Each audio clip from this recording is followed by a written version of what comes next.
Welcome to the Collector's Archive. I am the Vault Keeper. Identify. I'm Graham, also known as the Collector 75. Identity confirmed. Access granted. Switching to human interface. Hi there, Graham. How are we doing? I'm pretty good, thank you very much. How are you? All right? I'm great, thank you. Thanks for asking. We'll get straight into it if you don't mind. And I'm going to start off with, if you want to introduce yourself, tell us a little bit about yourself, who you are, and, where you grow up.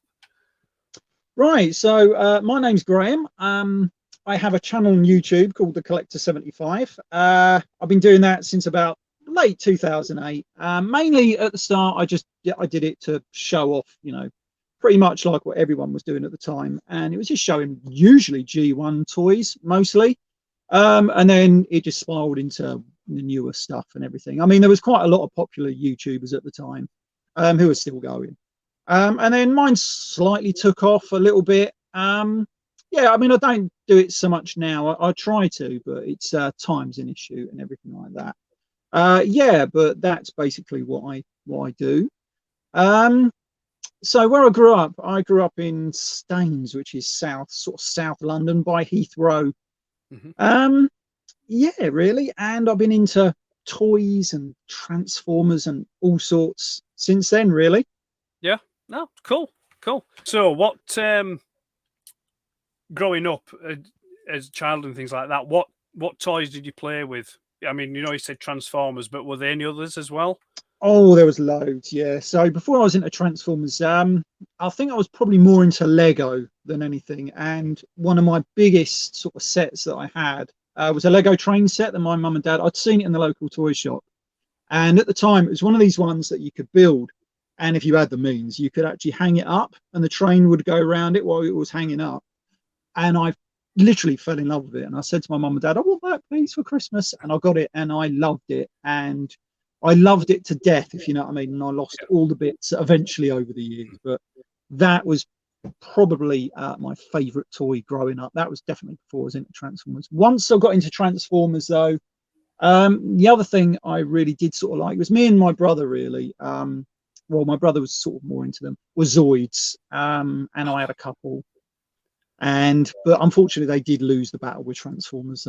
If I had to choose a toy, it would always be a Transformer rather than a Zoid. So so I ended up only with a couple of those.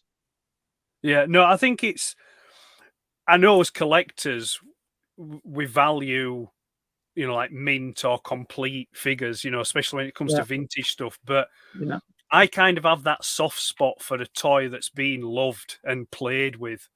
That has got the missing parts or a missing stick, there, because there's a story in that toy. Somebody's loved that toy and played with it, and had adventures with it. And I know exactly about what you mean. that. Yeah, I think there's something special about that. And Zoids, I like Zoids as well. For me, they came a bit after Transformers. Transformers were first, then Zoids. I remember when I think the first original Zoids that come out, they were advertised like on some weird food called, do you remember microchips? Like when microwavable chips when they first come out. Yeah, I remember microchips. Yeah. And I remember seeing they were advertised on the box, like you had to clip out the little coupon and send it away. And my brother got one, and he got a Spider Zoid through the post for like £1 or something like that. And I'm sure that's where the original ones, like you could only get 6 at the time. And then suddenly we'd see the adverts on TV and, they'd be in the shops. And you would get a couple every now and again. And then immediately lose all the bits. They were small and fiddly parts on them. Those rubber caps that held them together, they'd go missing. Yeah, my first Zoid was Zoidzilla. I always wanted that one. I never got it as a Zoidzilla, he was phenomenal. I once took it into school. Really? Wow. Yeah, I think no idea why, but I took it into school, and I ended up breaking the tail. Oh it was just that really small clip, and it broke. I mean, my dad managed to fix it for me, but it was just like to this day I still don't know why I took it into school. I was going to say that is incredibly brave of you. I know there was kids who used to take It's Transformers. stupid, I think. It's Yeah, stupid. I think that would be the last one I would take to school. Would be saying with all those bits that you could just lose straight away and everything. But but things we do. So you've mentioned then your favourite toy, this Lego, which I can't knock you for that. I mean, it sounds like you're similar age as myself, and Lego was life, early on, and I think a lot of kids that grew up late 70s, early 80s, I think you probably find that it is Lego for them as well. Yeah. But during childhood or moving on, do you have any memories or can you remember what was the last toy that you had before you started moving on? Was it a birthday gift? Was it a Christmas present? And you can remember what it was? It definitely weren't birthday or anything like that, because by then my mum and dad had said basically, you're too old for toys now. Right. Yeah. We're not getting you no more, which I thought, why?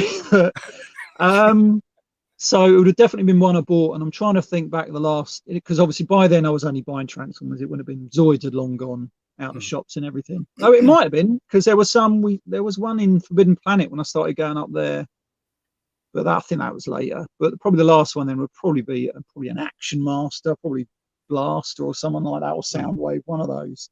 They were probably the last toy that I got. Right. Yeah, I think the last one I got was I think it was a birthday gift, and it was the Race Car Patrol. Oh yeah.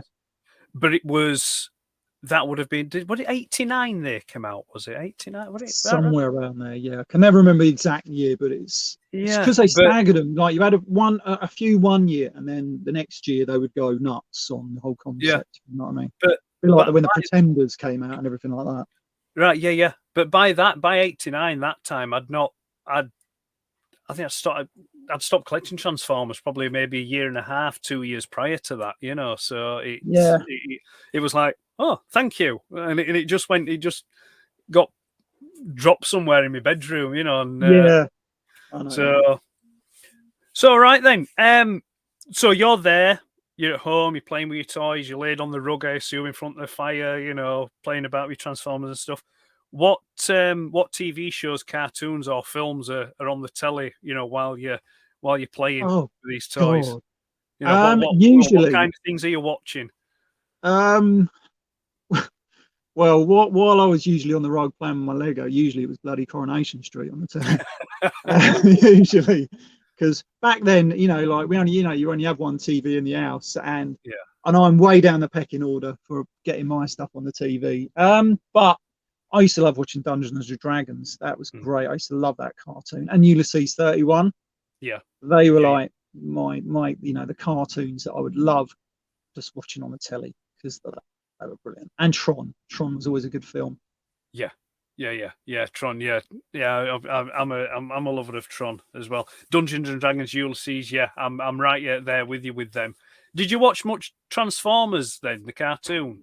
Yeah, I did. Yeah, that's what got me into Transformers. So that would have been what? I think when I saw it on the telly, it was on the Roland Rat show. I think that must have been about summer 1985, something like that. That's when I first saw the cartoon, and that was it. Something just sort of clicked inside me. Yeah. And that was it. I just fixated on them. And I wanted them, wanted the comic, once I saw the advert for the comic.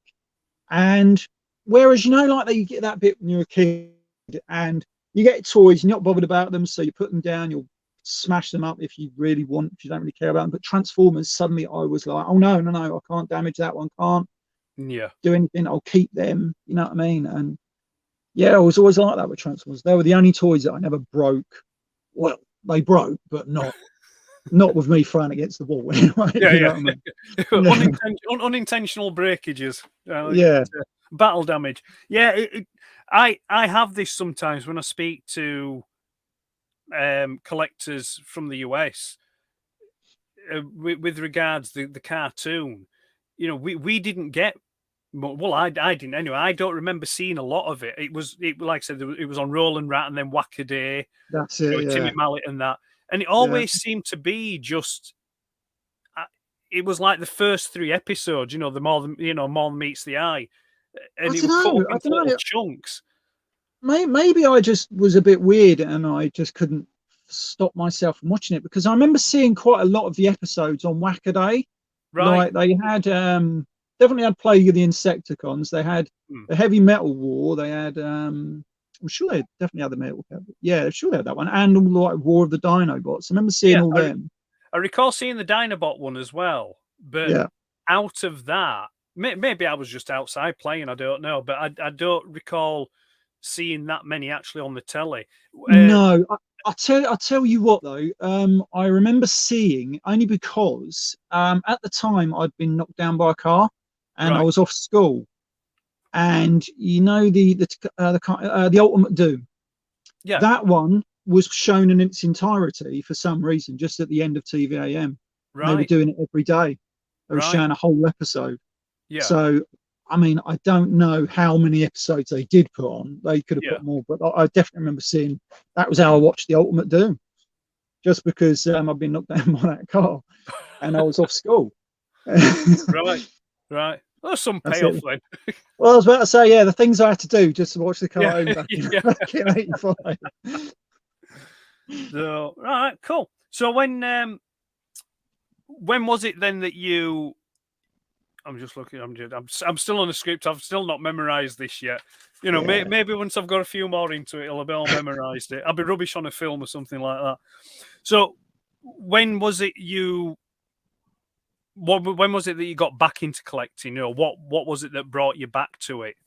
Right. So I would definitely say it was G2 more than anything, because definitely after once G1 ended, like the last comic, issue, what was it, 332, and then in that they said there was a final story in the annual, and I read that, and that was it, and I put them all away. And then, like I say, I was into American comics, so I was going down to London quite a lot to all the comic shops and everything, and then I was in this comic shop called Virgin Comics when Virgin used to have its own comic shop sort of thing.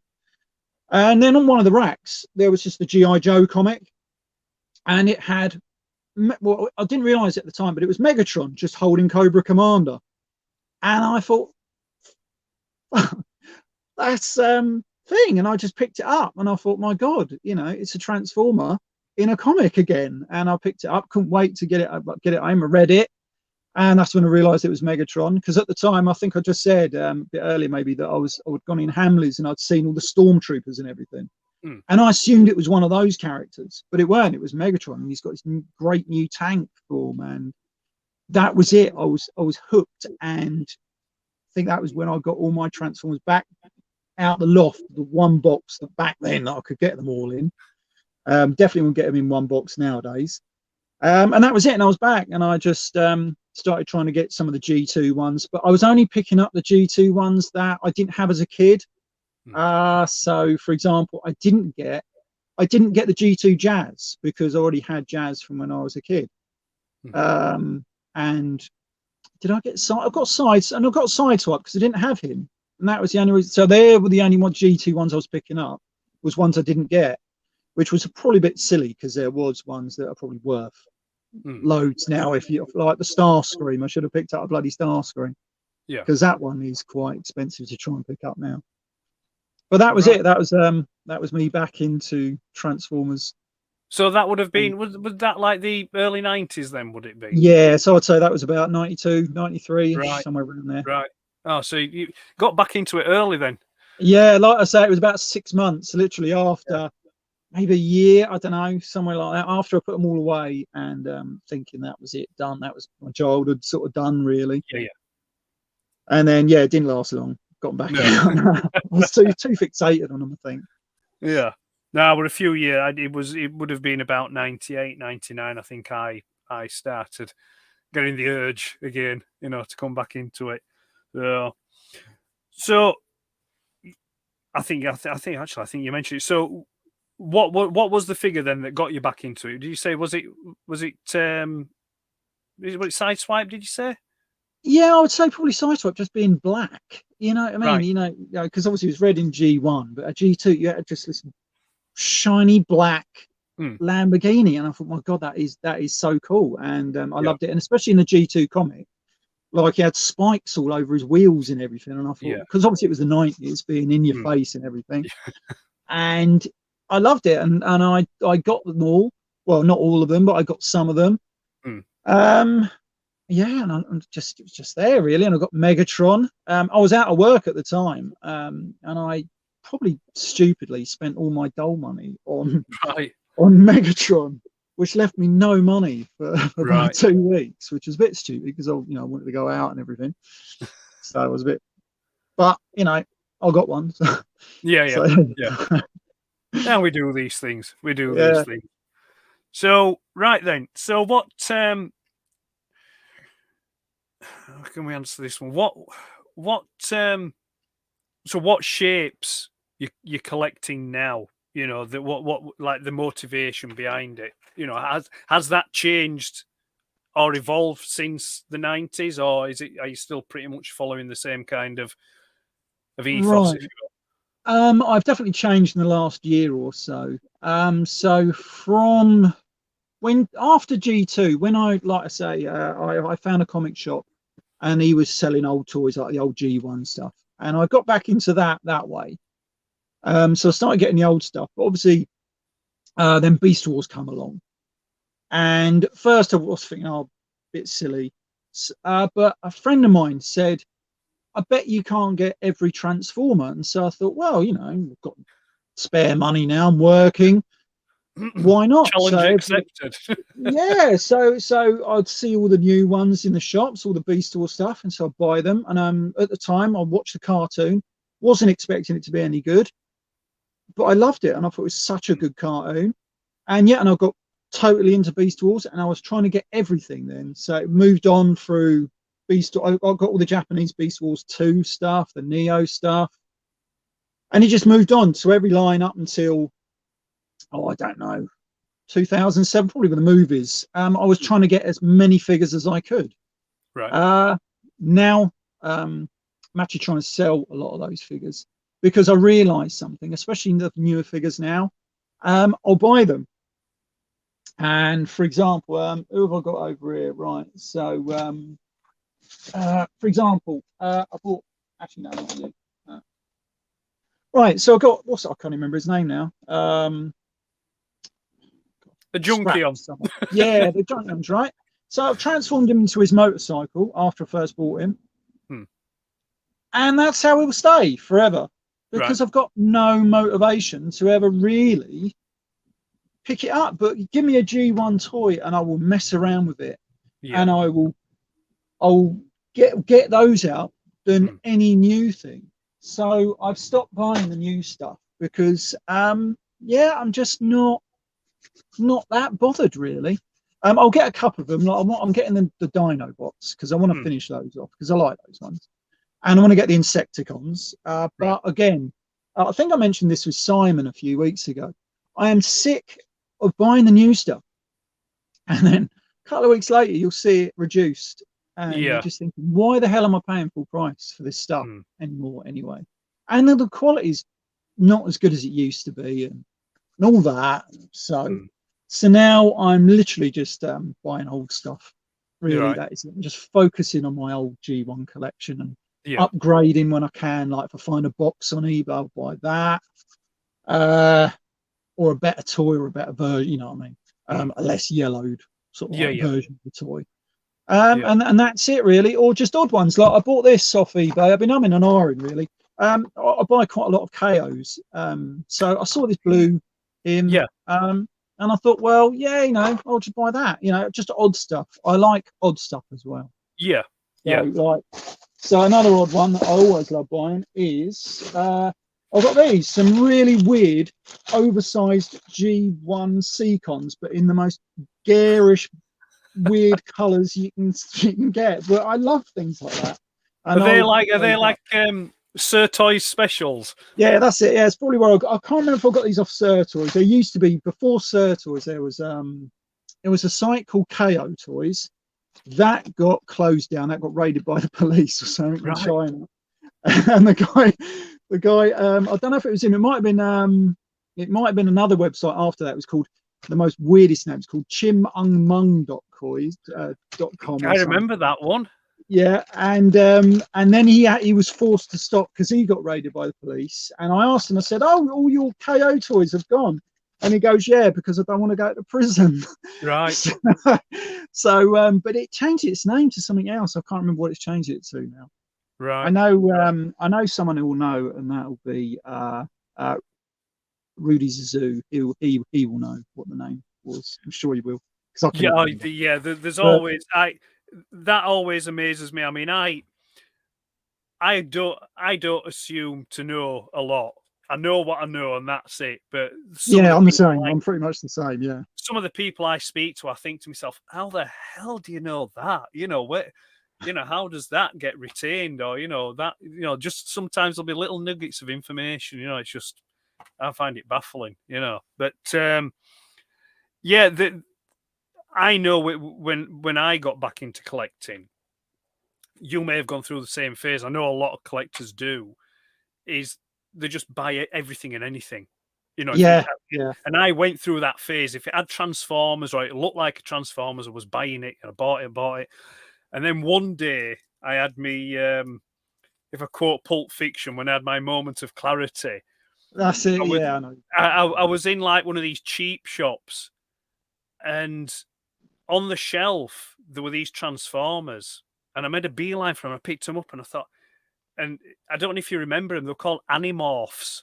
Oh yeah, I know the ones. Yeah. And I picked it up and I looked and I thought, "Oh, Ed, what are you doing?"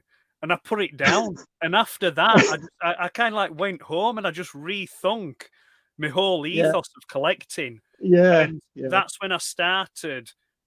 I had this real big purge of everything, and I stuck to a certain lines, like certain particular G1 and things like that, and everything else went.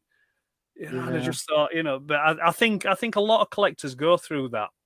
Yeah, I wish, to be fair, I wish I'd have probably definitely say 2001, 2002. I wish I'd have had that moment of clarity, really, and not bought all the Armada stuff. And because I mean, some of it's really cool. There were some cool figures, but to buy as much of it that I did, I'd rather have spent the money at the time, especially on some old G1 stuff, because the prices back then were definitely a lot less than they are now. And I really do wish I'd focused more on my G1 collection. No, I think personally I was lucky that I pretty much tanked my G1 collecting out. Probably it was pre-2005, so I had pretty much most of what I wanted, before then. I've seen some of your stuff. You got some very, very nice box stuff, actually. But Armada, I did pick up some Armada stuff. There's the odd one in it that's all right, but it's not me. It's not me though, No. I mean, it's gone now. It's all sold now. And that's what you realise, isn't it? You realise that it's just not your thing. I mean, if you're a kid and you're like I know a friend of mine, and he's really, like Armada's his thing because he grew up with it, like Beast Wars and Armada. And that's that's brilliant, because that's exactly what these lines are designed for, children at the end of the day. But as far as me, it's just not my thing anymore, really. I've gone past that just because it's got Transformers on it doesn't mean I want it. No.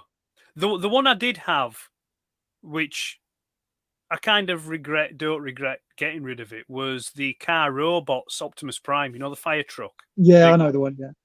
I did quite like that one, but again, it went, and I've seen the prices of them now, and it's like, I'll leave it. I liked it, but I don't think I liked it that much. Is it? Are the prices on that one going up? I mean, I haven't really looked. The ones I've seen for sale, maybe it's just because I'm a tight Yorkshireman. I was thinking, oh no, I can't. It's like, my wallet just won't allow itself to open for it. So so taking into consideration your collection now, do you have a favourite piece or a favourite item at the moment from out of the whole of your collection? Oh, that's a good question, that one. Um, I don't know. I mean, I've got so many things that I absolutely love, and I will get out every now and again. But I suppose it'll always come down to just that first Transformer I got bought when I was 10, and that'd be Soundwave. It'll always be my G1 Soundwave, no matter what. I could get something really rare or whatever, but I think it's always that one for me anyway that just holds Hmm. the more the nostalgic, the memory, whatever.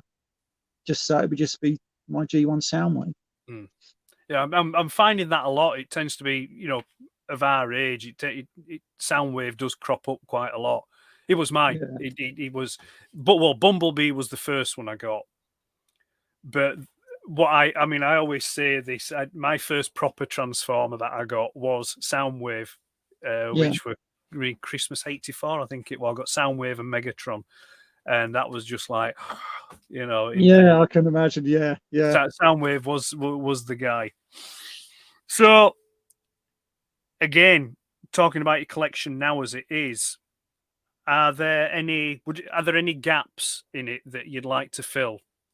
Is there a particular pieces that you'd like to complete out or finish up?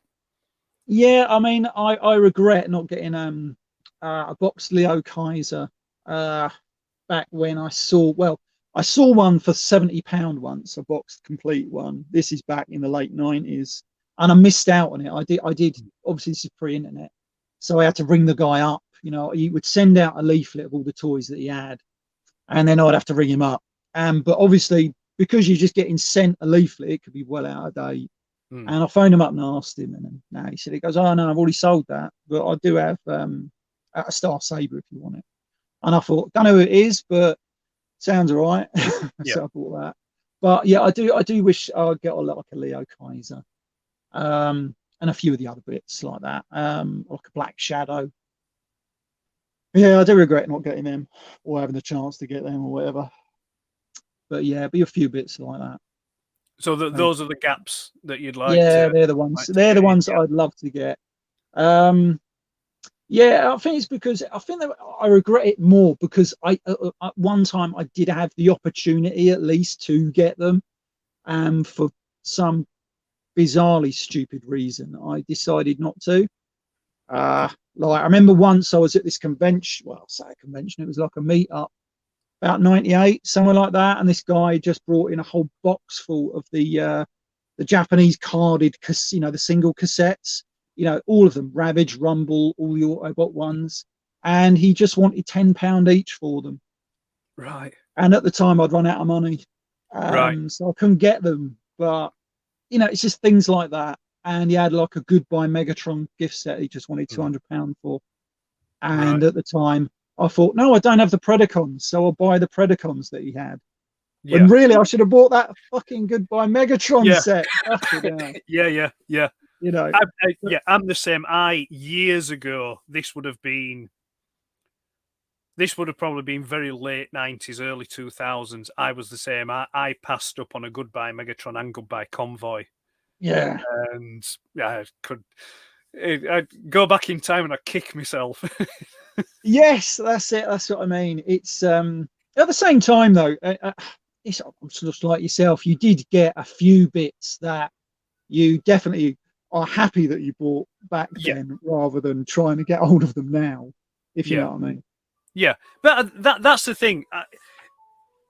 I think as collectors, we can always, think about what we haven't got. Yeah. As opposed to what we have got. That's it. Yeah, that's right. We should not think about what we don't have. We should be pleased with what we do have. Yeah. And I mean, my for what's come through, my collection, what's come and gone, and my collection's where it is because of what has come and gone. Yeah, and I'm happy, with my collection at the moment.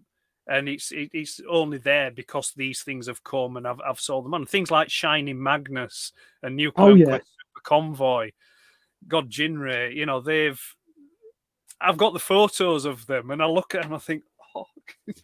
But my collection is where it is. you know, and I've got them to thank, you know. So Yes. so the ones that you've just mentioned, then would you say that they're your grail or goal item, or is there something else other than that you consider that to be? I would say there is one other thing that, again, I missed out on it on eBay and I was gutted. But it is the one that I would love to get. And it's a knockoff, but it's a Overlord, but it has Star Saber's head, and it's known as Oversaber. Yeah. And it's chromed out as well, so it's got all chrome weapons and everything like that. And I missed out. It went to about just over 200 quid. And I thought, because obviously being a knockoff, you don't know what it's worth. It could be fucking worthless, really. Yeah. So I didn't really want to spend that much at the time. I wish I had done now, because now these things, if you see one, I've seen on various forums and that, but these will go from 1,500, $2,000 now. Right. And because they're that rare, because it's a knockoff, you know what I mean? And even trying to find one in good condition and that. Yeah. So I'd love to get one of those.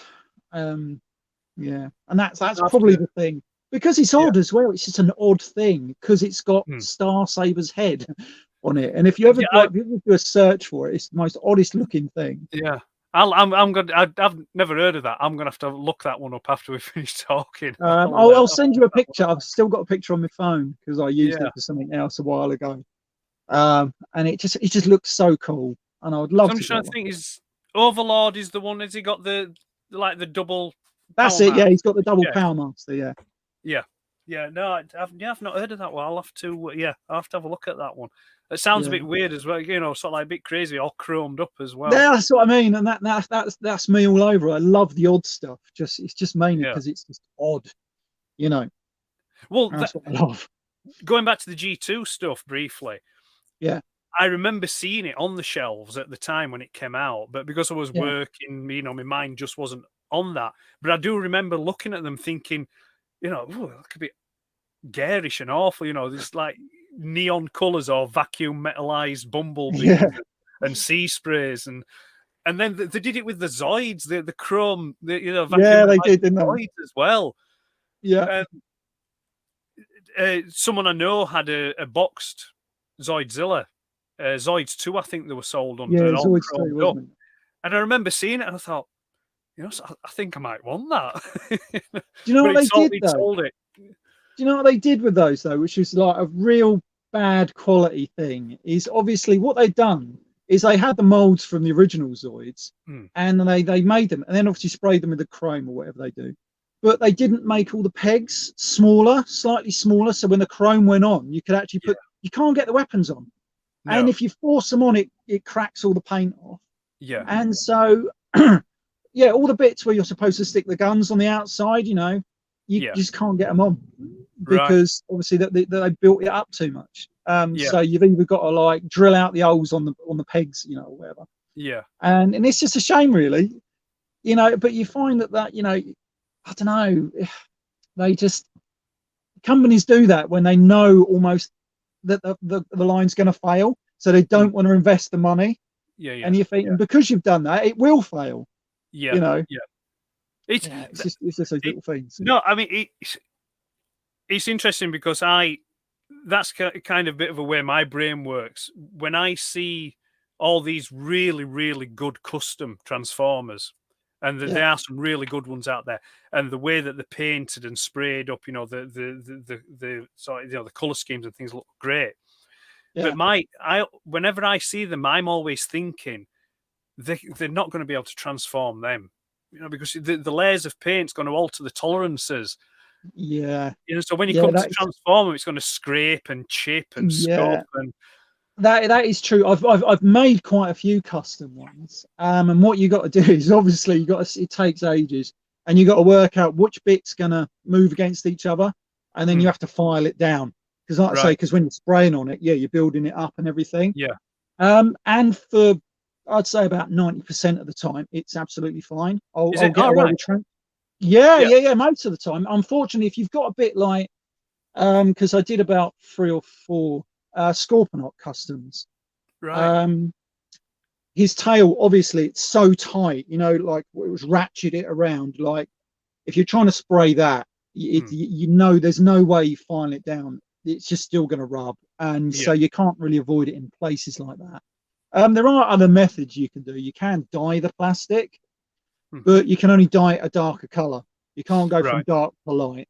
So if you wanted to do like a white Scorponok, you got no chance. Not dyeing it, but it's fine if you want to do black. Yeah. Oh, bear in mind, I've only ever done one custom myself, and that was I got a cheap Hasbro MP Grimlock. Oh yeah. And I made a Nemesis Grimlock out of it. Right. I'll have to put some photos up on Instagram of it. I did it. Was it now? It was 20. It was actually not wanting to get on a downer, but that was my therapy for when my father passed away. I did that custom, as part of getting over that thing, and it came out quite well. I must say, I was quite happy with it. But anyway, let's move back onto these things. So where were we now? Yeah, so we're talking about right. I know Transformers are a big thing for us, but is there any other interests or any other, is there any other franchises you've got an interest in, and does any of those creep into your collecting habits? Do you pick things up? Yeah. Like I say, I got into American comics, mainly Batman, and Green Lantern, Superman. So I started collecting that, and I would get quite a few of the, like the collected editions and things like that. So I've ended up with about 20 comic boxes, sort of like behind where the camera is now. They're completely chocker. And then I would get I could never get into Marvel, even though I quite like the films. But I'll get I ain't got any handy. But I've got a few. Hang on. Like these ones. Is it the McFarlane toys? I've got I've got a few of the Warhammer ones. But I've got the DC ones that they've done.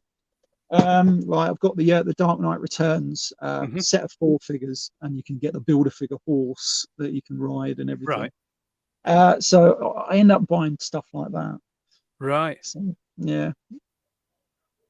No, so the Warhammer, is it just the figures then? You don't go for the little miniatures and painting up the miniatures? When I was about 14, 15, my brother got Space Crusade. I don't know if you remember that game. I've heard of it. It's not it's not something I know a great deal about. It was more of an entry level intro into Warhammer. So it was more basic rules, and you had a board rather than just being free tabletop. And we got into that, and we'd always play it. I'd get my friends round after school, and we'd play a game. And you'd have different missions, different board layouts, because obviously there was you had 4 square boards, and you could rearrange them and stuff.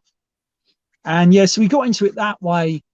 And so my brother then got a few of the actual Warhammer games, like Space Hulk, and a few others. And it's saying that I've always had a slight following of. I'll get there's a few novels that they do for the Horus Heresy. I read them occasionally when I've got the time and the patience to read them. So I've been doing it reading them for about 10 years now, and one of them took me 2 years to read because I thought, fuck me, this book is fucking dreadful. So I just can't fucking do it. So it's one I'm reading at the moment. I can't remember what it's called even now at the moment. It's just fucking, I can't do it. It's fucking one is it? It's one of them. It's fucking just 10 pages. I thought to myself, no, I'm going to read 10 pages every night before I go to bed, and that was 2 months ago. I haven't read it since. Yeah, so that sounds like me in my early teens, on holiday in Cornwall in a black leather jacket at the height of summer, sitting on a beach reading Stephen King, thinking I looked really bohemian and cool. No, it just didn't work. I think that book took me about 2 years to read. Yeah.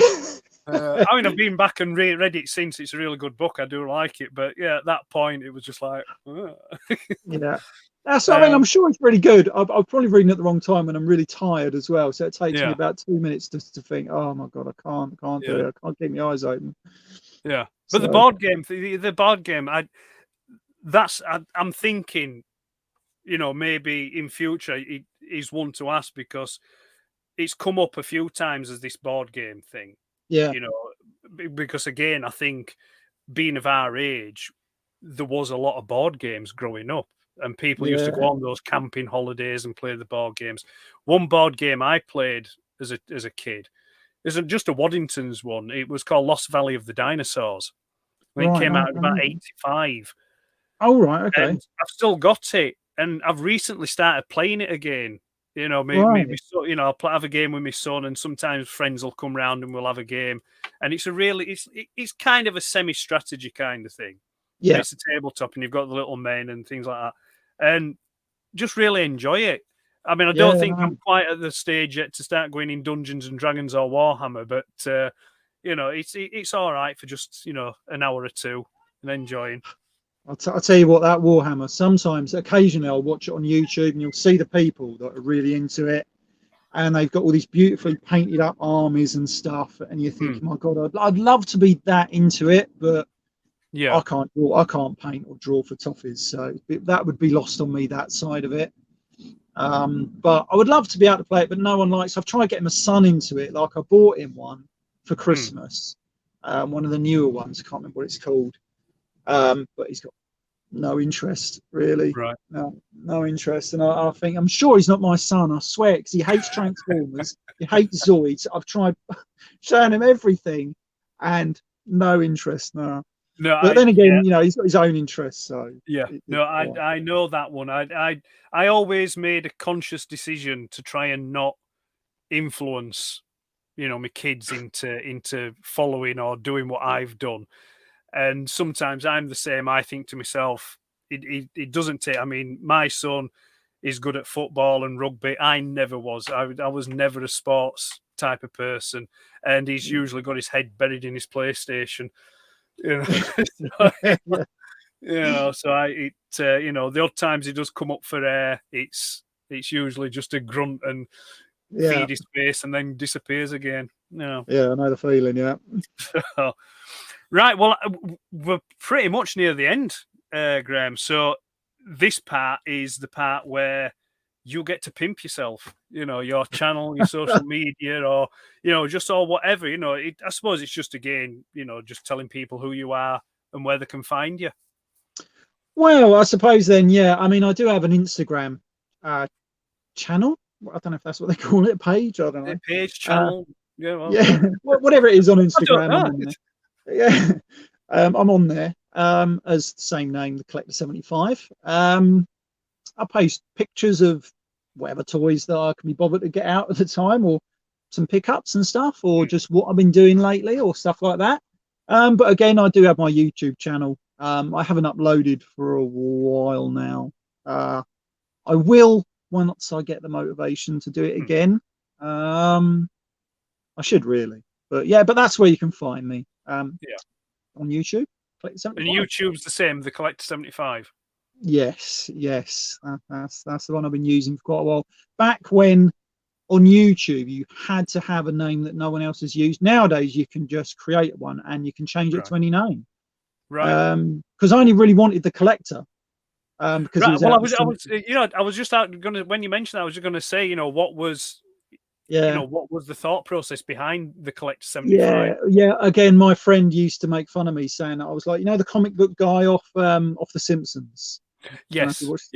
There was one episode where I think it must have been one of those Treehouse of Terrors. He was this alter ego of his called the Collector, and he went around collecting people. Like, I think he gets Xena Warrior Princess at one thing. Yeah. And so my mate started calling me that for a laugh. So I thought, well, that's a good name to use on YouTube, isn't it? Unfortunately, someone was already using that, so I just used the year I was born. So that seemed to work pretty well. Yeah. But these days I could change it to the Collector if I wanted to. Yeah. But Go on a rebranding exercise. Yeah, but I won't. I'll just stick to that one. Well, I mean, if you've been known as that for so long now, it's Yeah. you know. But right, well, no, that's great. Is that great? Well, listen, thank you very much for agreeing to do this. I hope it's been okay for you. And Yeah, no, it's been a lot of fun. Honestly, it's been a lot of fun. yeah, no, I appreciate your time. So I will close it out and say thank you very much and take care and all the best. Yeah, you too. You too. All right, thank you very much. See you later. Thank you for accessing the Collector's Archive.